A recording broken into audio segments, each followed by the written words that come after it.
Residential Broadcast Service. Radyo Pilipinas. Radyo Publiko ng Bagong Pilipinas para sa Bagong Pilipino. Naghahatid ng mahahalagang balita at impormasyon na guugnay ng pamahalaan sa sambayanan. Tulay sa himpapawid ng serbisyo publiko. Radyo Pilipinas. Radyo Publiko. Ang boses ng Pangulo. Sa Iloilo, Radyo Pilipinas. 585 AM. Oras sa Radyo Pilipinas, alas 2:06 sa hapon. Mga labing ulihing nga hitabo, hibaluon, mga hangkat at tubangon, mga bagay nga importante, aton ginahalungan, aton ginabantayan.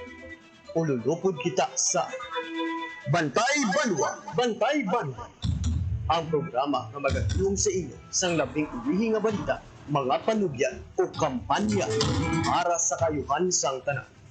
Ikaw, ako, kita, Bantay Banwa. Mayong hapon Western Visayas. Mayong hapon syudad kag probinsya sang Iloilo. Welcome sa pagpangalagad sang programa Bantay Banwa. Lunes, edisyon kita, Oktubre 6, tuig 2025. Programa nga magadulong sa inyo sa labing uling nga balita, mga panugyan kag kampanya para sa kayuhan sang tanan. Ini ang inyo alagad kag Anchorman Joseph Paul Noblesa Tarosa. Ululupod kita sa bunga hapon diri sa Radyo Pilipinas, Iloilo. Sa aton nga pagpangalagad mga kabiyanan, padayon sa gyapon ang pagpalabot sang bulig no sa mga taga Western Visayas sa mga residente nga apektado sang linog sa Cebu. Do kita diri nagkabatsyag makita sang linog pero hindi tuman ang epekto sa aton kumpara dito sa Cebu nga halos damo gid nga mga edipisyong nagkalaguba. Kag may pila ka mga residente ang nagkalamatay bangod sang linog. Ang Office of Civil Defense nagpadala sang DRR team para magbulig sa mga naapektuhan sang linog sa Cebu. Samtang duha ka rebelde patay matapos magbato sa otoridad sa inserbihan sang warrant of arrest sa Lambunaw. Duha ka mga rebelde ni nagbato sa aton nga kapulisan. Samtang ang panay Guimaras Negros Bridge madayon suno sa DepDep. Mauntan detalye sinagaron sa report ni Janelle Baclay. Kag mga kabiyanan sa nasiling na naton sa mga kauturan na dira sa Hordan nga nagaproblema sang ilang nga tubig. Kuwauntang update sa alkalde sang Hordan sa nangin meeting ni Mayor Gando sa Hordan Water District. At damo gid ng mga residente ang nagreklamo.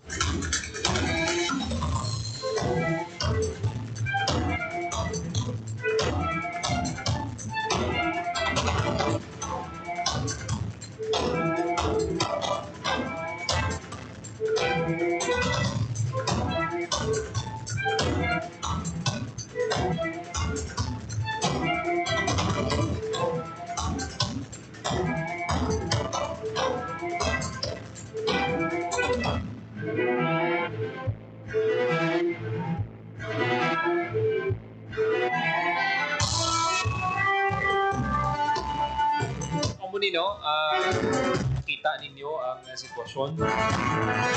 May mga nakita gani kita diri nga mensahe sa mga kauturan tabala sa news naton sa sining pag problema sa tubig dira sa Banwa sang Hordan. Para nga mabalaan nato na kung ano gid pala sentimiento sa mga kauturan ta. Nangyari diri nga nag-comment sa post naton mga hindi gid namin ihambalo no. Hindi gid namin ang pagserbisyo kay hindi gid namin ang komento sa mga tao dira sa Hordan Water District. Ang number nga ginabutang nila sa ila page hindi matawgan. Di para ano pa ginbutang yung number dira kundi matawgan. Tas ginablock pa na nila mga konsumidor nila nga nagatawag sa ila. Di kumbaga gali may problema katawag sa imo ang konsumidor i-block mo. So paano mo ma-resolve ang problema? Di ba may kinamatarong kita nga may baluan kung anong problema? Wala klaro mga patakaran nila. Baton lang nga baton. Sang bayad ka pumuloy. Wala man. Sang ang pagserbisyo nila. Buti may nagtugda pag ganit niya nga gapa-earphone lang sa opisina nila. Hindi namin na balang kuminto kung sakto balang serbisyo nyo. Kumentaran bala ka mo sang tao sa amuni. Ari pagid. May nagpangabay pagid diriya sa page na ton. Tinguan na ton karon ining idangop sa alkalde sang Hordan. Mayor diri sa Balcon Maravilla. Isa na kasimana. Wala gatubod ang tubig sa Hordan Water District. Kada bayad namon nagareklamo kami sa ila serbisyo nga permi lang wala katubod. Kabay pa mahatagan muman sa solusyon ng amon problema sa tubig. Sa kasimana, sus Mariusip. Ang gusto na to. Ay do makalunosbo niya. Oh. Kita gani do isa lang gani kadlaw galalain na kita. Di ba? Sus Mariusip. Tibisan pag gani may pundo ka, mag isa ka simana niyan, hindi ka piyan-piyan. Maligo ka. Oh, tubig kinanglan mo, maligo ha. Bulugasan mo. Kaduhay na. Ikatatlo, mamuhin ka. Mangihi ka. Oh. Ano pagid? Pinsarabala kung ano kadamo kinanglan ta. So, stay kung pila ka mo kabilog sa balay mo, tang tabi 4 ka mo 5. Ilain bagay kung pulo ka mo. Di ba? So, muna, may ari gani diri o, nag-share sang post na ton, naligo man ta mineral ba? Nami ni, kapila kita magtawag ha, makapila ka beses kita nagtawag sa numero nga ginpanghatag nila, wala gid sang may nagsabat ng isa, hindi makontak ang isa, garing lang nga garing. Tapi saktuhan yung serbisyo ninyo kay ginabayaran man kamo sa insakto, makita ni ko ginapago kamo sa mga konsumidor. O base sila mismo wala sila maka-experience sa inexperiencehan sa mga tao. Hindi lang ni kay isa ka beses, lain-lain nga mga lugar ang nagareklamo sini. So paano nila i-resolve ini nga mga problema? Negative gid ang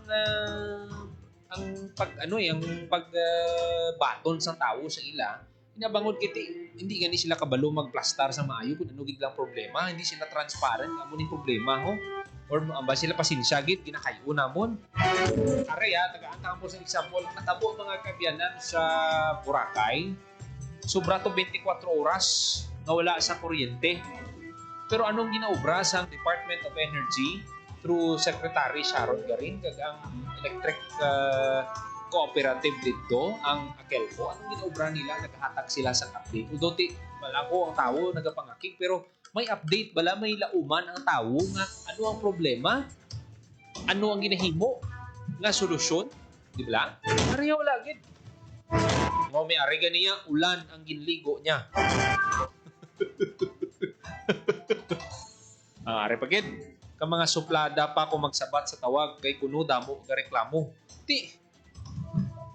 Do common sense naman lang inaya kung damo ka reklamo tungo inabangod hindi namin ang serbisyo nyo.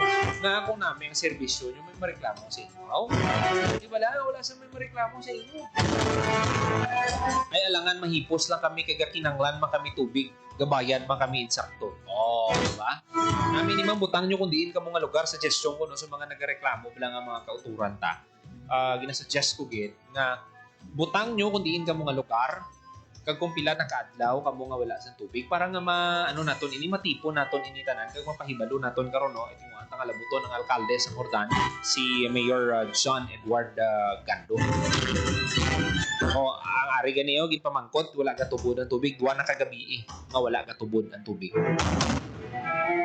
Ari gid yang nami wala kami kapaligo pa. Nakadlaw talang ini pero dismayado gid yung mga residente ini sa ginhimo nila. May ari gani gambal ngati baw patay gid ang negosyo. May FB page man bala kamo ano ang pulos sina. Damo gid sang reklamo sa mga kauturan ta. Hindi mo ni pabayaan mo lang ini. Di ba? Paano mo ni i-resolve? Paano? Ang aton man lang tani bala mag-explicar sila ano gid balang problema. Maging transparent sila kay makapila na ka beses nga mauntat ang tubig, wala sang tubig pila kadlaw kag wala man sang wala man bala sang ginahatag nga update o kung anong ginaubra nila.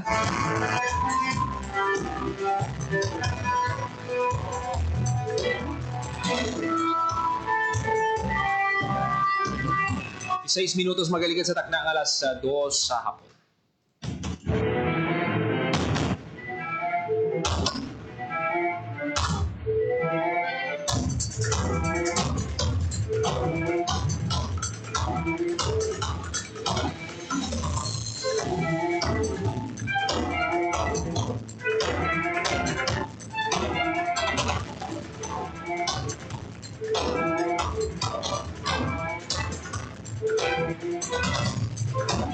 Sa mga kauturan dira sa Banwas ang Ordan, ina-suggest ko kung may problema kamo sa tubig, ibutang nyo ang lugar kung diin kamo, ano na kamo kadugay nga wala sang tubig, kag makapilan nyo na ini ka beses na eksperyensyahan. Para nga mabasa naton, para nga mapahibalo naton karon no, tingwa antang labuton ang mayor sang Ordan si Mayor Attorney John Edward Gato.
This time magkakuha kita sang report. Panay gimaras sa Negros Bridge, madayon sa gihapon. Suno sa DepDev. Kuwang detalye sa report ni Janelle Baklay. Radyo Pilipinas. Report.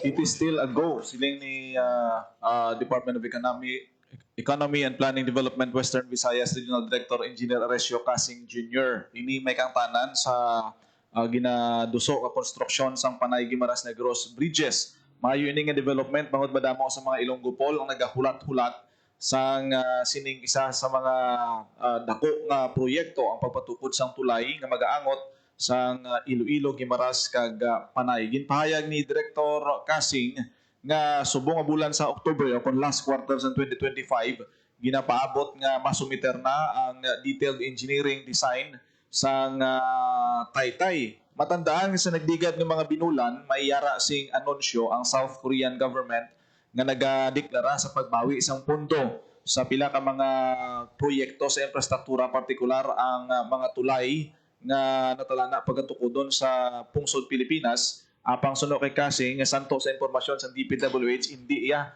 ang Panay Guimaras Negros Bridge ang ginatumod sang among impormasyon. Ginabanta yara sa 300 billion pesos ang pondo nga pagagamiton sa konstruksyon sang Panay Guimaras Negros Island Bridges. Tikon masabit na ang DED subong iyang last quarter sa 2025, target nga masuguran ang konstruksyon sini sa madason nga tuig 2026 Paul. Tinda ko gini nga balita sa bahin sa aton sini yang mga pumuluyo sang tatlo ka mga major island diri sa may Western Visayas, ang Iloilo, Guimaras kag ang Negros Occidental. Pamatian nato no, malipot na nga konfirmasyon ni Director o ni Engineer Aresio Casing Jr. sang DepDev.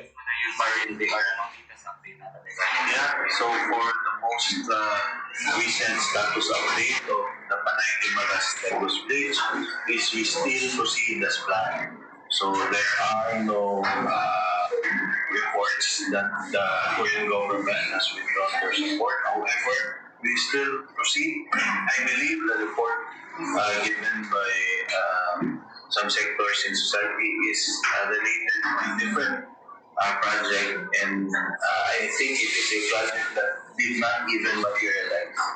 So there are no loans regarding that nature. However, for PGN, it is still a go. So nabatian ang confirmation no, ni Engineer Aresio Casing Jr. sang DepDev Region 6. Wala sang anuman nga mga interruption no ang naging proseso sang siniyang pagpatukod sang Panay Negros Island bridges no, kundi sumbong nga October sa iya ginapaabot nila ang detailed engineering design kay once nga mayara na sang design ma-follow na ang procurement kay dira man ay assess kung ano nga mga materyales ang gamiton once nga magwa na ang design. Di kung wala pang design, siyempre hindi pa na mahibaluan kung ano nga mga materyales ang kinahanglan kag amo na ka importante no ang DED, although pila na cancel man ang DED kag subong last quarter sa 2025 kinalauman nga makagwa ng final version ni Paul. Okay. Nel klaruhon ta ano nga project inyong gintumod sang South Korean government kiti amo ning una nga nagtuhaw at least matagan ang aton nga mga kauturan through DepDev. Ang hambal sang DepDev kay hindi nila gusto pangunahan ng Department of Public Works and Highways pero sono kay Director Casing nga hindi niya Panay Guimaras Negros Bridge ang natumod sini nga proyekto kag santo sa evaluation sang DPWH daw wala ini naga-exist pa nga project. So ang ining Panay Negros Guimaras Bridge siya dugay na nimo na aprubahan na ni from time ni President Pinoy napasa sa time ni President Rodrigo Duterte. Wala sang cancellation diri kundi ta magsala sa Korean Bank ini mo.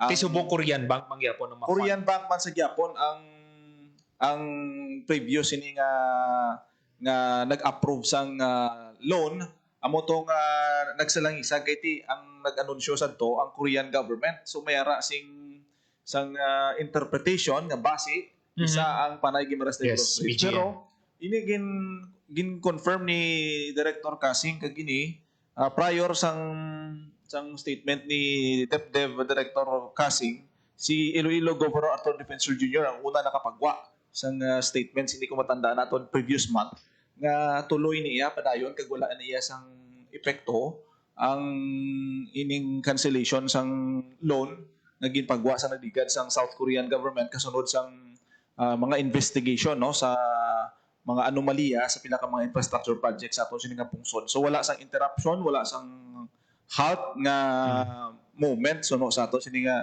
DepDev ongoing ang tanan-tanan nga proseso kag ginahulat nila subong nga bulan sa Oktubre ang pag-submit sang detailed engineering design sang Taytay Paul. May lauman panel ang aton nga mga kauturan no kay do na napatay ning paglaom nila sa nagligad sa nagwa ini nga balita. So maayo kay ging klaro sang DepDev nga it is still a go. So wala sang cancellation sang DED, may ara sang timeline nga ginasunod. Kag so far daw mabalaan siguro ina subong nga last quarter sa 2025 kung DED naging man ang ginahulat ang ulihing sinyales nga maabot. Kung may mga delays pagidira ti depende na sa pagpatag pero for now tayo yon yan no suno sa DepDev ang mga transaksyon may kang tanan sa pagproseso sa tanan nga requirements sa pagpatukod sa Panay Negros Guimaras Bridge Paul. Nel madabugit nga salamat. Amo ni madulong naton nga balita para sa Bagong Pilipinas, General Baklay, Radyo Pilipinas, Radyo Publiko. Radyo Pilipinas. Radyo Publiko. Radyo Pilipinas. Madamo gid ka salamat Janelle Baklay sa report sa sining latest development sa DepDev nga ti padayon ang construction sang Panay Guimaras Negros Bridge subong Oktubre ginalauman nga masumiter na ang detailed engineering design sang proyekto suno kay Casing. Radyo Pilipinas. Radyo Publiko. Radyo Pilipinas. 300 billion pesos ang pondo nga ginapain para sa sininga proyekto sa pihak sa impormasyon nga tigin pauntat sa South Korean government ang pagpondo sa project. Radyo Pilipinas. Radyo Publiko. Radyo Pilipinas. 25 minutos makalikat sa taknang alas 2 sa hapon. Magatag lang ita sa pila ka mga panumdo. Magabalik lang ang programa Bantay Banwa.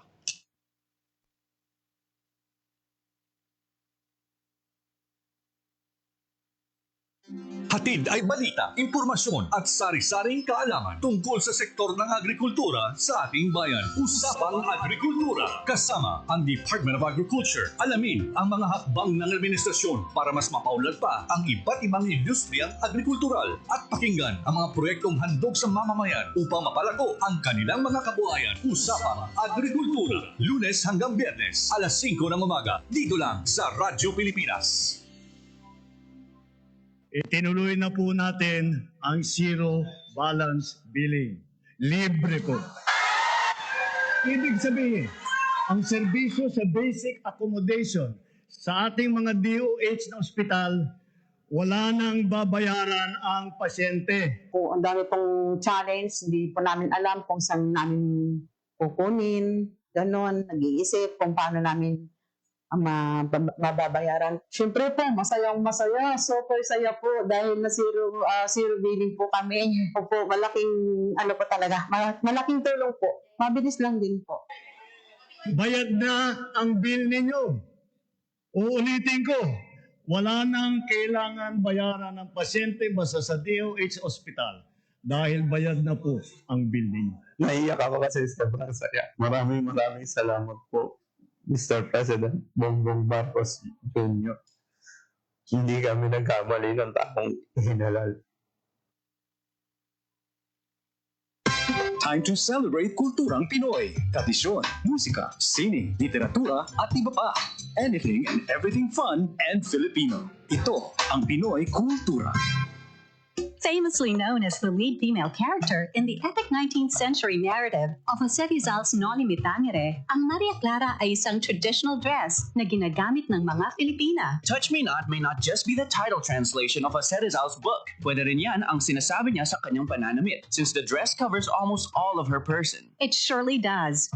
Ang Maria Clara ay may 4 na bahagi. The saya, which is a long dress, the tapis, which is a knee-long skirt, the camisa, which is a colorless camise, and the panuelo, which is a stiff scarf. Paano kaya na pinatigas yung scarves na di siya nabaluktot sa hangin? Sa pagplansya yan, gumagamit ata sila ng starch para nakatindig yung scarf all day long. And although the design of the Maria Clara has transformed through the years, in the 20th century, ang Maria Clara ay nag-evolve na to a terno. Terno, now that's what we mostly hear these days. That's the dress most, if not all, Miss Universe Philippines title holders wear during the nightgown segment in the global pageant. Good evening, my name is Gloria Diaz, Nagpo, Manila.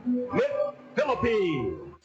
Those butterfly sleeves are really a fashion statement the whole fashion world can't help mention and admire. Exactly. Pinapasikat nila yung humble pinya cloth natin, which is what most ternos are made of. And with the ever-changing times, mixed with silk and ibang materials na rin, giving the terno a modern twist na sumasama sa changing standards in fashion today. Although the Maria Clara style has changed through the years, yung imahe of the classic Maria Clara can still be seen in every terno produced. Ang trahedya naman, if you've read Noli Me Tangere, which I assume we all have had in high school, unless you were so zoned out, Maria Clara and Crisostomo Ibarra don't end up together. But that's for another kultura. It sure is. Now that's a quick look at kultura because our culture is cool. 29 minutos magkalikat sa takna ang alas 2 sa hapon. Parayin ka mga nagapamati diri sa Yapon sa programa Bantay Banwa. Radyo Pilipinas. Radyo Publiko. Radyo Pilipinas. Magaupunta sa piyak nga linya ang alkalde sa Banwa San Jordan, Attorney John Edward Gando. Mayor, welcome sa Radyo Pilipinas. Maayong hapon. Mayong hapon, Abian Paul. Mayong hapon sa aton mga tagpalamati, ilabi na gid sa pumuluyo sa Banwa San Jordan, kag sa kabuusan nga probinsya sa Gibaras. Mayor, antes kita magkadto sa aton nga topiko subong hapon, luyag naton ikaw i-congratulate na elect ikaw as General Legal Counsel sa League of Municipalities of the Philippines. Salamat gid, Abian Paul. Bago nga responsibilidad, bago nga posisyon, ginagintog yan sa aton sa League of Municipalities of the Philippines. Buwas pa nga mo nga taking kay President Marcos, gani mangagaw kita pa Manila. Karon o kung buwas para nga matigayon naton ang aton nga oath-taking before the President. Okay. Mayugi din nga balita, Mayor, kag siyempre sa mga taga Banwa man sa Hordan, ang imo nga pag elect ikaw as a General Legal Counsel sa LMP. Yes. Thank you again, Abian Paul. Okay. Mayor, diretso kita sa aton nga topiko. Madamo-damo nga konsumidor dira sa Banwa sa Hordan nagareklamo sa sining water interruption nga ilang eksperyensyahan. Nakapakig-angot na bala, Mayor, ang Hordan Water District sa imong opisina? Nagpatawag kita sa meeting kagina with the General Manager sa Hordan Water District kag sang mga Board of Directors kag natigayon sila nga makakadto kag naistoryahan naton ang mga bagay-bagay na nahanungod sa sining problema ngayon pangatubang sa aton mga pumuluyo konsumidores sa Hordan Water District. Mayor, anong mga ginpatag nila? Kasi may lain-lain nga mga barangay, may ara nga tatlong adlaw, wala nang sang tubig, may ara tig isa ka semana, may ara tig duha ka adlaw. Ano ang paatag nila sini sa imo? Ang diri sa may Rizal Poblacion no Skin, may ara sila connection nga nabilwa kag kagapon ang ilang pagpalabot sa aton kagapon nila na ibaluan ang danyos, ang damage sa sininga connection. Kagagina suno sa General Manager James Sikyo, gawlat sila nga magdubo ang tubig agod nga ma-expose ang connection nga nabilwa diri dampi sa may Hoskin area. So, kumiter niya kagina nga ma-remedyohan nila sa subong adlaw gid. Okay. Ang dito naman sa may Alibon kag Bulwangan area, ang problema dito mga sludge nga ang mga higko abla nga nagbara sa aton linyada. Amo ni ang rason kun nga nag single pumping lang kay usually ang ila na da nga operation is that should be a double pumping or double pump. But because of single pumping, ang natabo dire mahina ang tubod sa aton nga tubig, Abian Paul. That is why nga nabunayan. But amo to agina nga siling ko ng munisipyo naton dire extension ini sa water district. Yes. Kung anong mga problema, ng mga bagay, pabaluan ninyo kami. Kaya may mga tao kami dire kay mga technical. Yes. Para nga mag-deploy na mo dito sa inyong mga lugar. May mga engineers kami dire. Yes. Sibalan ko man ng water district is underman. So sining ko, do not hesitate to subong patawag ka pa ano, ako pa ang nagpatawag sa inyo. Yes. But sining ko, kung ano ang mga problema, pabalaan niyo ko dayon. And araman kagina si Municipal Engineer Dang Galotera, araman kagina si Provincial Planning naton, ang accountant yung budget gani araman sa pagsinapol namon. So hilingon na ng mga problema, pabalo ka mo dayon. Agad marimedyohan namon kung kulang ka mo tao, ready ang Banwa sa Hordan yung mag-deploy sang augmentation para hindi na kita madugayan ang sakripisyo sa aton pumuluyo because you know this kind of problem is bordering to calamity. May disruption na sa pangabuhi sa aton pumuluyo. Pinita na pwede nga mapabayaan ni 2 kadlaw, 3 kadlaw, 4 kadlaw nga wala tubig. Kalamidad giniyaya, I tell you. So, amo to agina na ginistoryahan namon kag ang akon ginasiling nga dapat may technical personnel gid sila to address the concerns.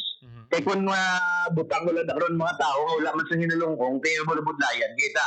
And they have committed that they will be closely coordinating with us kag obrahon sa aton nga Banwa ang tanan agod nga ma-augment naton ang manpower requirement sa anuman nga problema nga nagatuhoy sa serbisyo sa water district. Na-mention mo, Mayor, nga bukas ka mo nga mag-augment sini.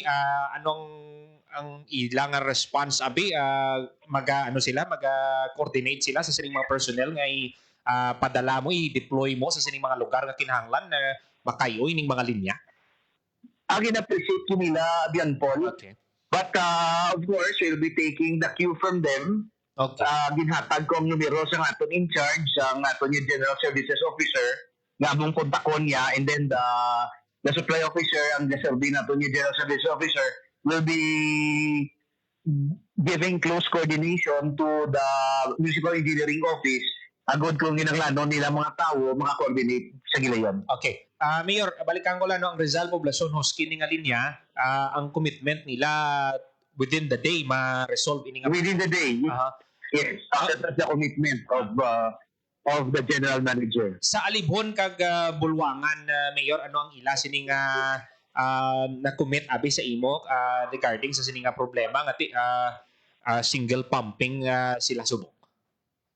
Katuan nito ang isang general manager, hindi na yung katuan niya, and then we're waiting for any feedback for any necessity on deploying our technical people dira sa Bulwangan. So, nagbantayan natin sa buong Abian Pol kung anong responde nila dito, kag anong ilang reaction ng ilang nga panawag sa aton karon. Okay, tiyang isa nga sa man mayor sa ginareklamo sa aton mga konsumidor nga may mga hotline sila gina-contact mismo sa mga kauturan taman ng mga taga-Hordan, hindi ma-contact, may ara nga information gani no, nag-comment pa sa news sang Radyo Pilipinas nga ginablock sila mismo sang sang water district Yeah, din call out ko na sila. Kag sa linggo, hatay ka mo sa mga anunsyo natin. Hatay ka mo sa mga development sa inyong Facebook account. Kaya may mga nakita ni subong sa pagpabalo sa ating mga pumuluyo. Kay ang example ko bala, Mayor, no, ang Banwa sa Hordan, sa time na sulod balang bagyo, nangin source of information, ang tao bala nag-rely dira no, sa mga information. Tani, ang water district kuha sang ideya no dira sa inyo para nga hindi mabudlayan ang aton mga kauturan bala mag-expect sa wala bala, Attorney Gando. Yes, Abian Paul. Yung point out ko na nakagina, Abian Paul, ang inakabagay, na i-update nila mga pumuluyo sa operasyon sa ilang water district. Okay. Lastly, Mayor Gandong, imo na lang na mensahe panawagan sa aton mga kabyanan. Salamat din, Abian Paul, sa siling oportunidad na hingabot ba ako. Kaya banggod niya subong aring kami sa Tantalag sa Hordan, no, kay diriging butang ang second data festival sa probinsya sa Timaras. Kaya may mga bisita kita dire, dire ang opening, this would be a month-long celebration. I will keep in touch with you, Abian Paul, para sa development ng commitment sa water district. Yes, Mayor. Sa ila operasyon ng serbisyo din sa konsumidor sa Banwa sa Hordan. Salamat niya Abian Paul sa sining oportunidad. Mayor, madamo gid na salamat, Attorney John Edward Ganto sa Tiyempo, ginatag mo, Mayor, sa Radyo Pilipinas Iloilo. Salamat, Abian Paul. Mabuhay ang Radyo Pilipinas. Batian mga kabyanan, Attorney John Edward Ganto, ang Mayor sa Banwasang Hordan, Guimaras. Radyo Pilipinas. Radyo Publiko. Radyo Pilipinas. Mayo gito kay naka-istorya ang alkalde mismo na nagpatawag sa ila. Kumbaga bala, ginulat pa bala nga may mga amo sini nga matabo kag magpaatag sang ilang nga bahin. Radyo Pilipinas. Radyo Publiko. Dapat responsive sila sa reklamo sa mga kauturan ta. Dapat mag-serving nga example mismo ang munisipyo.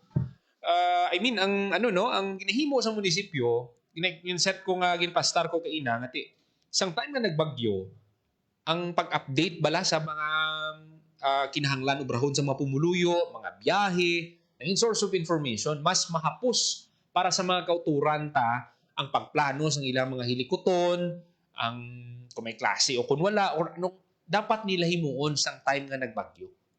Kung tani, amo nang ginahubra sang Hordan Water District. Kaya gin-explain ni Mayor nga mag-isa, 2, 3, 4 kadlaw wala sang tubig. Kalamidad na nasunod. Kaya nga damo nga mga damo ang nahulan, damo ang naperwisyo, may ara gani diri nagambal negosyo niya patay. Iti kinanglan tubig. Di pa butang tabi negosyo mo dabi, ano bing negosyo ang kinanglan mo tubig?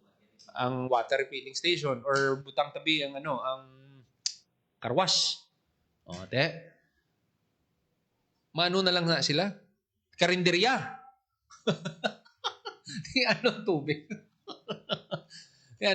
Untat ang negosyo nila, no? Laundry pag Radyo Publiko. Radyo Pilipinas. Wala mo dapat ang mga amuning nga mga problema, wala mo na ginahulat balang magdamo, balang magreklamo. Pag abot sang problema, dapat nakabalo ka na kung paano mo i-plastar. Amuning problema. Dapat ma-identify na mismo sang water district anong problema. Butang tabi kahapon pa ni siya. Duwa ni ka problema mo ang sa area sa Rizal Poblacion Hoskin, may ginakayo sila, okay. Pero may nakita nga problema, pero ang commitment nila, within the day, makayo. Okay, so bantayan tayo na, una. Ang ikadua, ang sa area sang Alibhon kag Bulwangan, may mga, tungod siguro sang bagyo man, may mga may nagbalara dito, amo na nga nag-single pumping sila. Pero ang akon lang man tani, ang ari ba lang mga problema, kung gina-explain mismo sa mga tao, gina-educate ba lang aton mga kauturan, pinaka-importante, gid nga maatagan ng aton mga kauturan, hindi ba lang nga hulaton pa nila, ba lang nga magpamangkot kita? Di ba la? May social media kita eh. Di ba la? May social media kita nga pwede naton magamit para nga makahatag sa information. Para nga ma-educate ang aton nga mga kauturan, anong problema? Di ba la? Kag anong solusyon nga ginahimo nila? Anong commitment nila? Di ba la? Amo na ganing gina-explain ko sa inyo. Total nagabayad man sang insakto mga konsumidor dira. Di may right man sila nga may baluan kung anong nagakatabo sa ilang serbisyo. Radyo Pilipinas. Radyo Publiko. Tingin patawag ina ni Mayor Gando ang General Manager kag ang Board of Directors. Tiyan mo na gani, no? Ginulat pa gani nilang patawag sila. Radyo Pilipinas. Radyo Publiko. Bantayan tayo ini kung magabalik ining tubig, no? Ang commitment nila within the day. Tapos ang isa pagid ining sa Board of Directors or ang sa area sa Alibhon kag Bulwangan, ginalantaw pa nila kung anong mga pwede ubrahon dito. Pero ang commitment sang municipal government na may mga tao ang municipal government nga nakahanda mag-deploy, magbulig sa ila. Radyo Pilipinas. Radyo Publiko. Radyo Pilipinas. Madamugit na salamat kay Mayor John Edward Gando, ang alkalde sang Panwa sang Urdan Guimaras. Radyo Pilipinas. Radyo Publiko. Radyo Pilipinas. Mag-aatag lang kita sa pila ka mga pahanumdo, magabalik lang ang programa Bantay Manwa.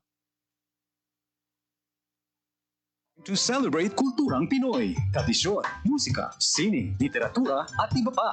Anything and everything fun and Filipino. Ito ang Pinoy Kultura. Famously known as the lead female character in the epic 19th century narrative of Jose Rizal's Noli Me Tangere, ang Maria Clara ay isang traditional dress na ginagamit ng mga Filipina. Touch Me Not may not just be the title translation of Jose Rizal's book. Pwede rin yan ang sinasabi niya sa kanyang pananamit, since the dress covers almost all of her person. It surely does. Ang Maria Clara ay may 4 na bahagi. The saya, which is a long dress, the tapis, which is a knee-long skirt, the camisa, which is a colorless camise, and the panuelo, which is a stiff scarf. Paano kaya niya pinatigas yung scarves na di siya nabaluktot sa hangin? Sa pagplansya yan, gumagamit ata sila ng starch para nakatindig yung scarf all day long. And although the design of the Maria Clara has transformed through the years, in the 20th century, ang Maria Clara ay nag-evolve na to a terno. Terno, now that's what we mostly hear these days. That's the dress most, if not all, Miss Universe Philippines title holders wear during the nightgown segment in the global pageant. Good evening, my name is Gloria Diaz, Nagco, Manila. Philippines! Those butterfly sleeves are really a fashion statement the whole fashion world can't help mention and admire. Exactly. Pinapasikat nila yung humble pinya cloth natin, which is what most ternos are made of. And with the ever-changing times, mixed with silk and ibang materials na rin, giving the terno a modern twist na sumasama sa changing standards in fashion today. Although the Maria Clara style has changed through the years, yung imahe of the classic Maria Clara can still be seen in every terno produced. Ang trahedya naman, if you've read Noli Me Tangere, which I assume we all have had in high school, unless you were so zoned out. Maria Clara and Crisostomo Ibarra don't end up together, but that's for another cultura. It sure is. Now that's a quick look at cultura, because our culture is cool. Yan ang Pinoy Kultura because our culture is cool. Hatid ay balita, impormasyon at sari-saring kaalaman tungkol sa sektor ng agrikultura sa ating bayan. Usapang Agrikultura kasama ang Department of Agriculture. Alamin ang mga hakbang ng administrasyon para mas mapaunlad pa ang iba't ibang industriyang agrikultural at pakinggan ang mga proyektong handog sa mamamayan upang mapalago ang kanilang mga kabuhayan. Usapang Agrikultura, Lunes hanggang Biyernes, alas 5 ng umaga, dito lang sa Radyo Pilipinas. Time to celebrate kulturang Pinoy. Tradisyon, musika, sining, literatura at iba pa. Anything and everything fun and Filipino. Ito ang Pinoy Kultura. Kung pagandahan lang ng arkitektura, ang Pilipinas ay hindi magpapahuli sa ibang bansa. Patunay dito ang San Carlos Seminary, Rizal Theater, Capitol Theater, Manila Jockey Club, ang University of the Philippines Library and Administration Building at ang Rizal Shrine.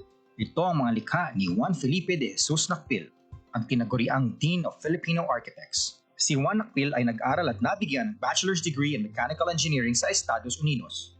Siya at ilan pang iba ang nagtaguyod ng Philippine College of Design in 1941, which unfortunately did not survive the Second World War. In 1973, Juan Felipe de Jesus Nakpil was named National Artist for Architecture. When he died in 1986, he was given a state funeral and was buried at the libingan ng mga bayani. Yan ang Pinoy Kultura because our culture is cool. To know more about their life, work, and contributions, visit the National Commission for Culture and the Arts at ncca.gov.ph. Time to celebrate kulturang Pinoy. Tradisyon, musika, sining, literatura at iba pa. Anything and everything fun and Filipino. Ito ang Pinoy Kultura. Naalala ko, nung bata pa ako na namamasyal kami sa Fort Santiago sa Intramuros.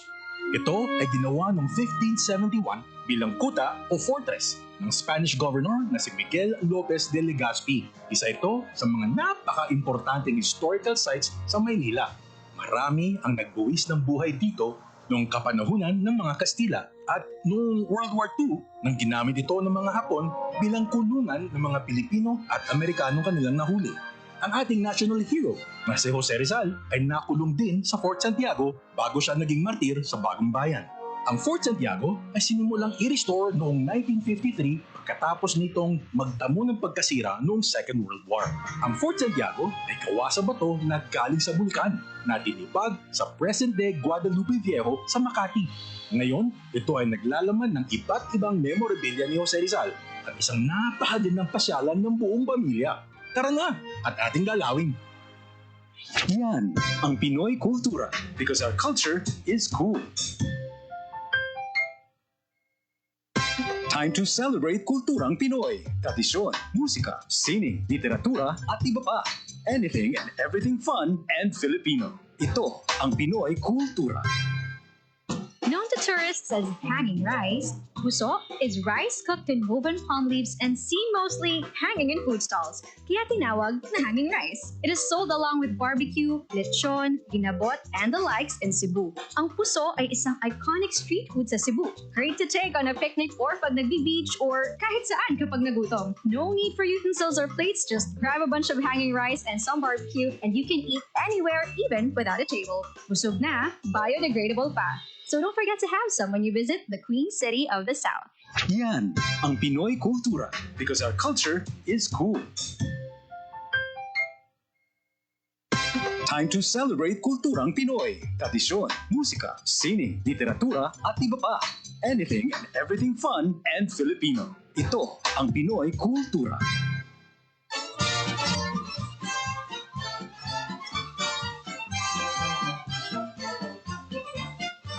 A blessing of safe voyage and a chance to cool off, pinagmamalaki ng kanta ang Antipolo, named after tipolo or breadfruit, prolific in the area. The city prides itself as the pilgrimage capital of the Philippines.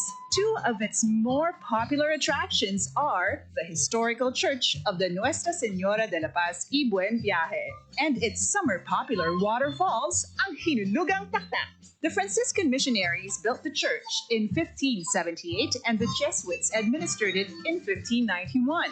Thousands traveled to pray to Our Lady of Peace and Good Voyage, brought in from Mexico in 1626 and enshrined in the cathedral. A favorite tradition is trekking to the shrine on Good Friday Eve and May 1st. Another tradition is having new cars blessed at the church. Many believe it will ensure the safety of the car and its passengers. OFWs also pray for success abroad. Pagkatapos ng pagpapala sa misa ay ang inaabangan ng mga bata ang pagligo sa sikat na hinulugang taktak, described playfully in its song. It was first opened in July 1952, became a national park in September 1990, and a protected landscape in November 2000.